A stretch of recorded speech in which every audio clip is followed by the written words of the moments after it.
opening the door on a new day.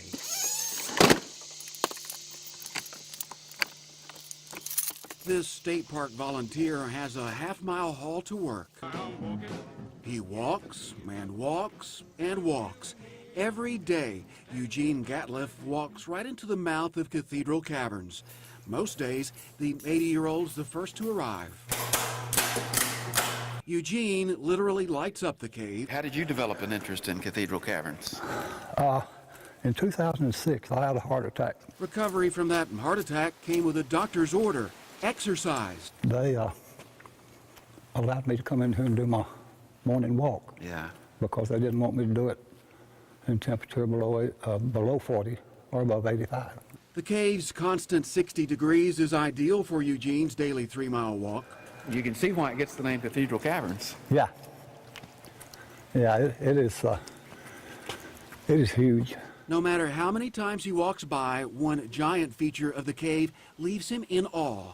It makes me realize there's a greater power up there, because man couldn't do that. He couldn't make things that pretty. When a stalagmite rises up to reach a stalactite, columns are formed.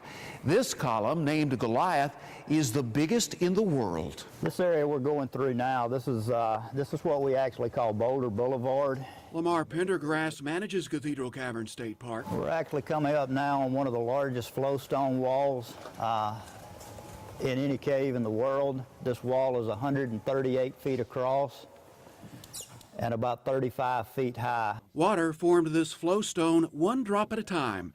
Calcite accumulated to build the wall. We've got an old Indian chief right here looking out over the cave. Pendergrass proudly points out fun features: a caveman with his club, an alligator.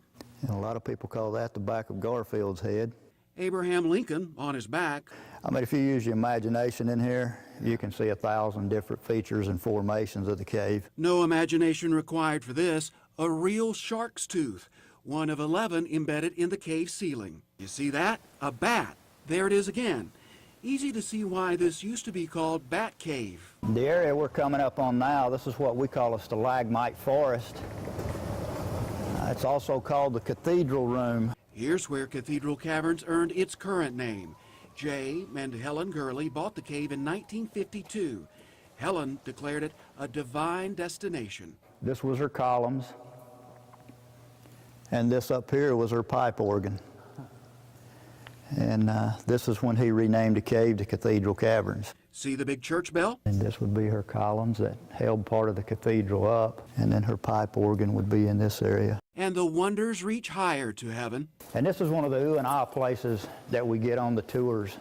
When we bring our guests back inside the cave, we keep this area dark. This is what everyone sees when we cut the lights on. Amazing. And again, this is one of the wow factors of Cathedral Caverns. Wow is right.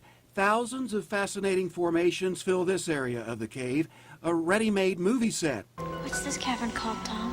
Hollywood helped put Cathedral Caverns on the map. Back in 1995, Walt Disney came in and filmed part of the movie Tom and Huck. And this is one of the places where Injun Joe was chasing Tom and Becky inside the cave. This is where the general tour ends. Beyond here, though, Cathedral Caverns Crystal Room. Cathedral Caverns is a living treasure, much like the man the cave puts through his paces. He means the world to us.